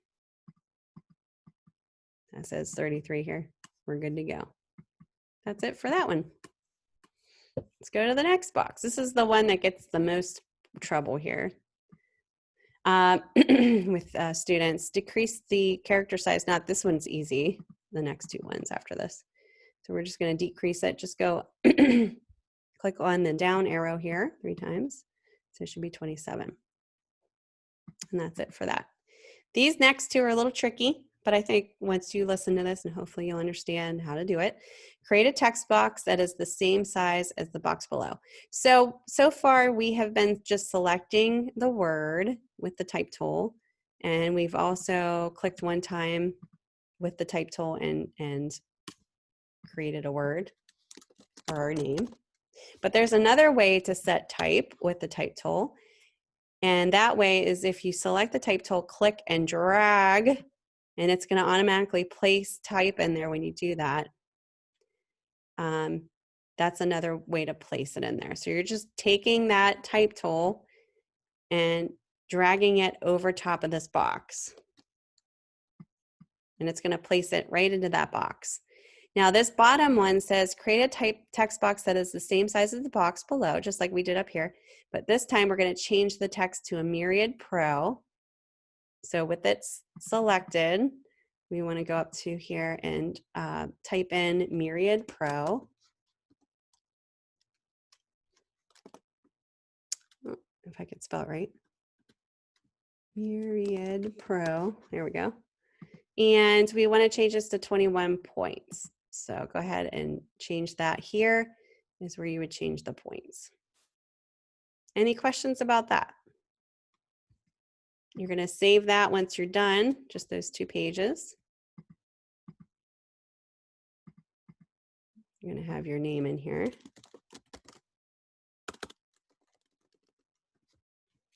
And you're going to save this as an Illustrator file, I believe. Let's see here. Let me go back and make sure this is right here. Yes. Yep. So AI. Okay. Any questions about that? No? Okay. All right. The second part of this, I think you're going to have a lot of fun with. Awesome. You're going to choose or write an inspirational quote or phrase. Try to keep your quote or phrase under 10 words so that it easily fits into a social media post. So you can either choose it or write it yourself. Open the document in Illustrator. You're going to size it as 1080 pixels by 1080 pixels. You're going to save your document as such. Place your quote into the document using a text box. Use your adjustments in your character panel to change the font size, and alignment. Consider how you can make your quote look like the message it's telling in words. And you're going to use your swatch panel to change the color of targeted words in your quote. You're going to save your file once again. And then once you're done, you're going to export it as a JPEG. This will be what you'll turn in. Your new file name should be named, and that'll be JPEG. So you're going to, the first part is an AI file of your worksheet, and the second one is your JPEG, 1080 by 1080. All right, so let's go ahead and open up Illustrator. And close out of here. You're going to go File, New, and this is where you'll pay attention to the measurements. Now, instead of inches, what are we going to change it to? Pixels, right? Because this is meant for the web. When you're dealing with web, say this would be posted on the web, we're going to be dealing in pixels and not inches. So we're going to do 1080 by 1080, and it should say pixels. Everything else looks good. Click OK. Here's your square that you're going to come up with. Bring up your character panel that's under Window. Choose character or type character. And you're going to choose a quote. And you're going to play around with that type for that quote. Now, this is going to be like fast forward here because I have like a cooking show. I actually have an example that I did for the last class. And because we're kind of running out of time here, I wanted to make sure we get this in. I decided to use the quote, just because you're alive doesn't mean you are living. Now notice how this, I'm treating the you are living differently because I'm emphasizing those words. That's kind of what I'm giving personality to that quote, giving it visual personality to express what I'm trying to say here. So how I created this, and let me go ahead and copy this, is I just typed in the quote, and this was just a regular font here. Avenir and Great Vibes. So this probably came in like this. Let's see. This is just how it looked.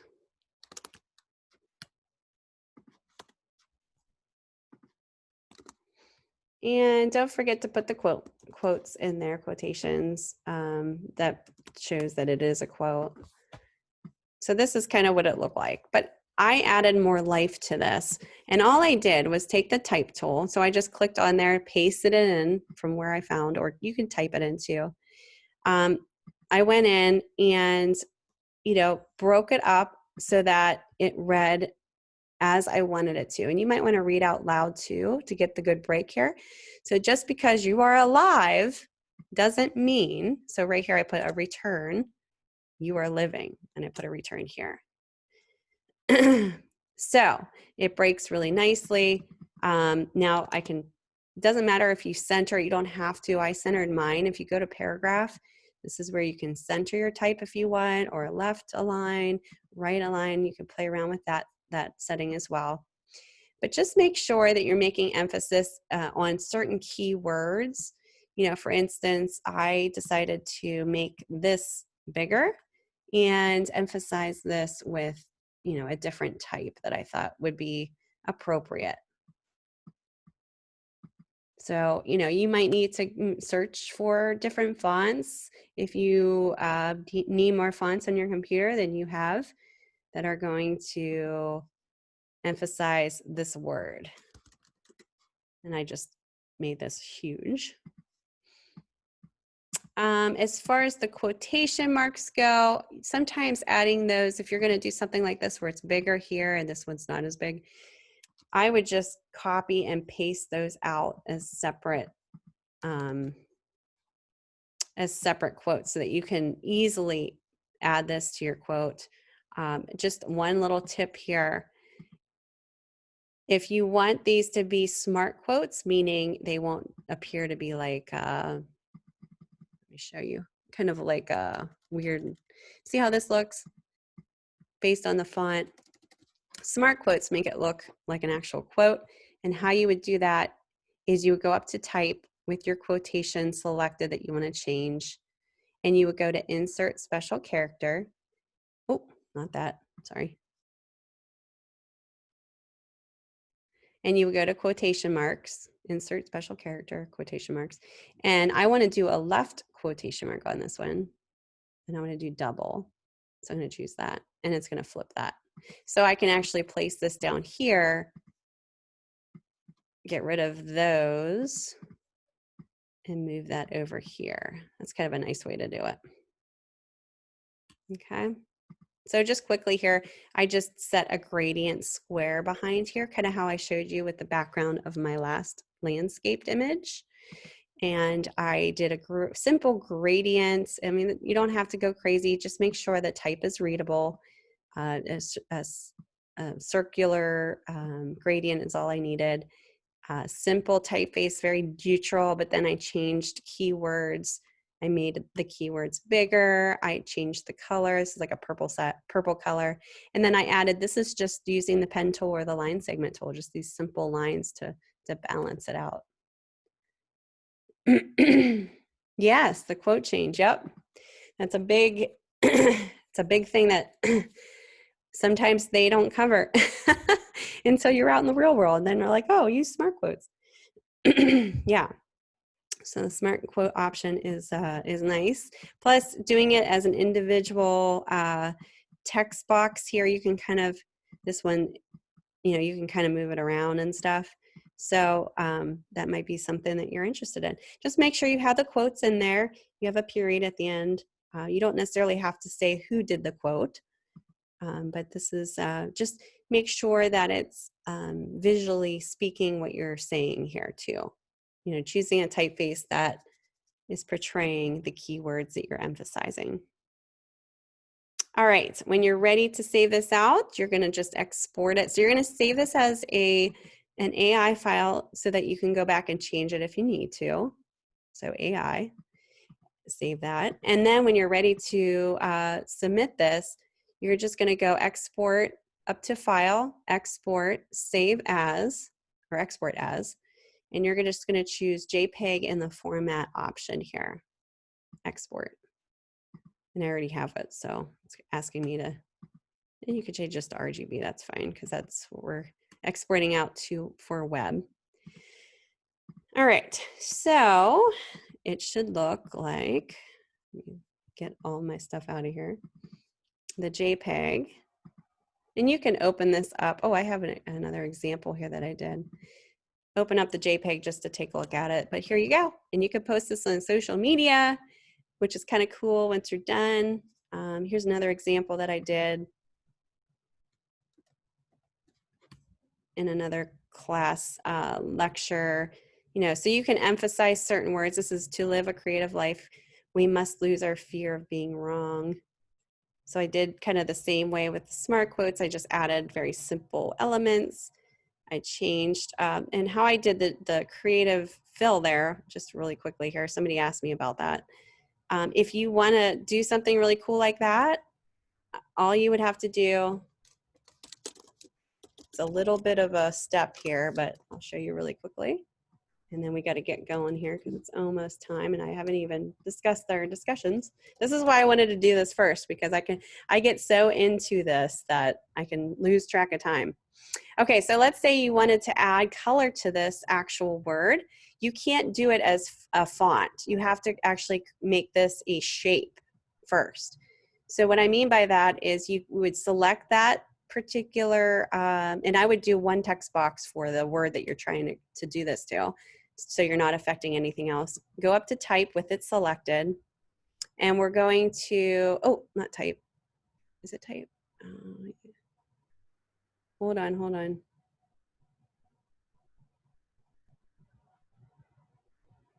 Where to? Why is it? Oh yeah, here it is. So you go up to type, create outlines. For some reason I wasn't seeing it. So it's going to take it from a font and it's going to change it to a shape.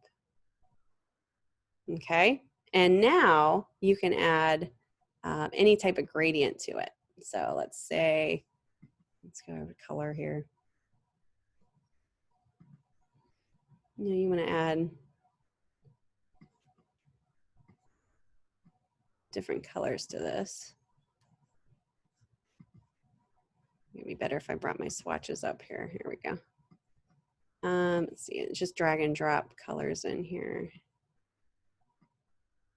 Let's bring that white out. So you could do something cool like that, you know, just with one word. Okay, pretty cool. I don't know if I have any other examples from other, oh, here's another one. Not all those who wonder are lost. That's another one. I think that's the only examples that I have though. Any questions about that? It's kind of nice to see examples though. So choose a quote that, you know, inspires you. That way you're putting more energy into that. You know, the more interested that you are in that quote, the more energy invested you will put into that. So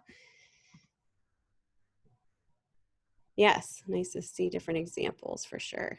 So you'll be uploading the AI file and the JPEG for that.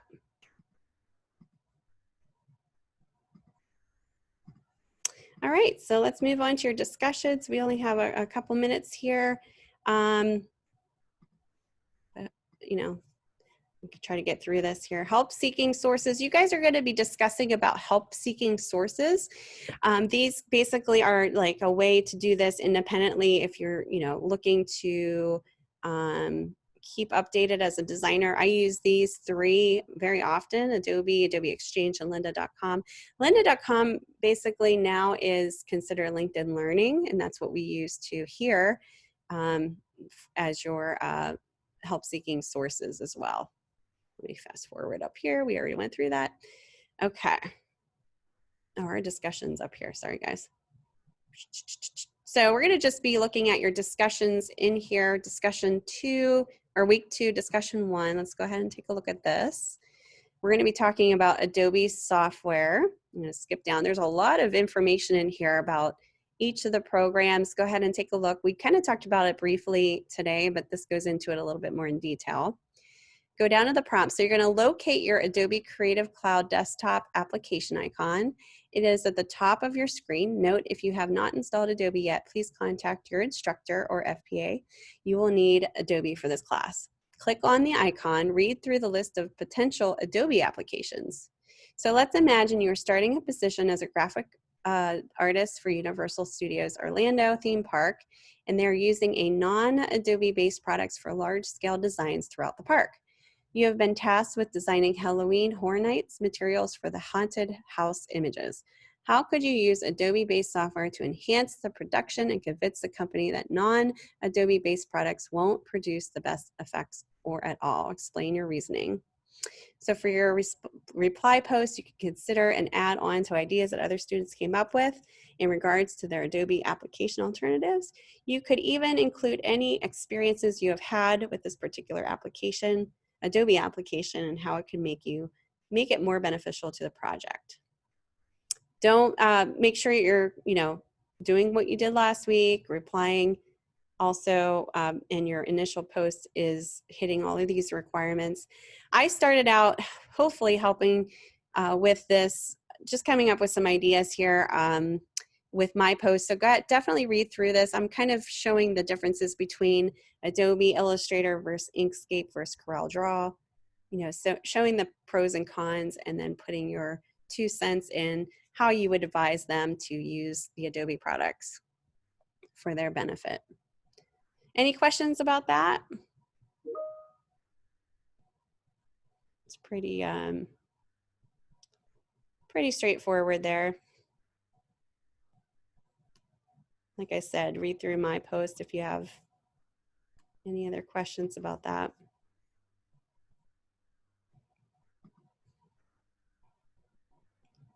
All right, I guess I'll take that as a no and then move on here.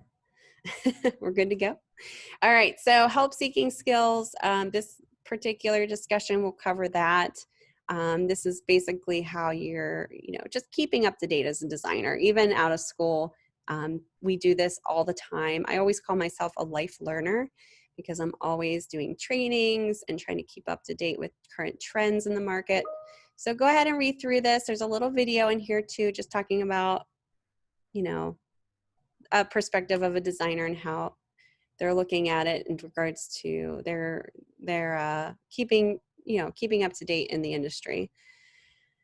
Okay, so this kind of goes into more detail about adobe.com and the Adobe Education Exchange and lynda.com. Just like we talked about, those are definitely some great resources. There's other resources here too as well. Looks like it's the same, just referenced information here. So in this discussion, we will talk about the importance of developing personal help-seeking research skills. Imagine you are attending a graphic design networking event. You meet someone who tells you that they graduated 20 years ago and are struggling to find work. They're getting comments from potential employers that their portfolio feels dated and their skill set feels irrelevant. They are not sure what to do and are thinking maybe they just are not cut out to be a designer. Considering the situation mentioned above, think about what skill set pieces would be highly desirable to potential employers. Describe the skill sets do you consider the most important to highlight in a portfolio to get you in the door for a potential job or career. If a graphic artist is unable to present a portfolio, what are alternative ways that they can showcase their talents? So I kind of started this post out too, talking about what I do, and I just kind of said that as well. What do you do? How would you go about keeping up to date after school? So go ahead and answer this prompt, and read through this, kind of get an idea of what resources are out there. Maybe you know of a resource that you use that others don't, that you can also place in there and talk about. So there's other ways too. What are the alternative ways to showcase your talents? Maybe there's other apps that you know of that you can share with other people. Any questions about that?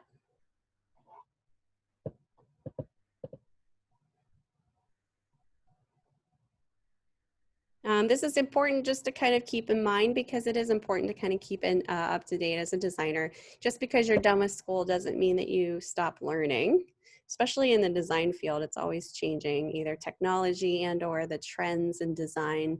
So it's super important to know that these resources are out there and to be taking advantage of them. All right, it looks like we have a couple more minutes here. If you guys have any questions, let me know. Sorry to kind of rush through the discussions here. I'm just glad we got through our projects. I'll just kind of wrap it up. If you guys don't have anything to go over or any questions, let me know. If not, you guys have a wonderful rest of your day. Yay. And I will be posting this up within the next 30 minutes, the lecture recording, so that you can take advantage of taking your lecture quiz as soon as possible. All right, guys, you have a wonderful day, and I'll be seeing you on the discussion boards. You too. Thank you so much.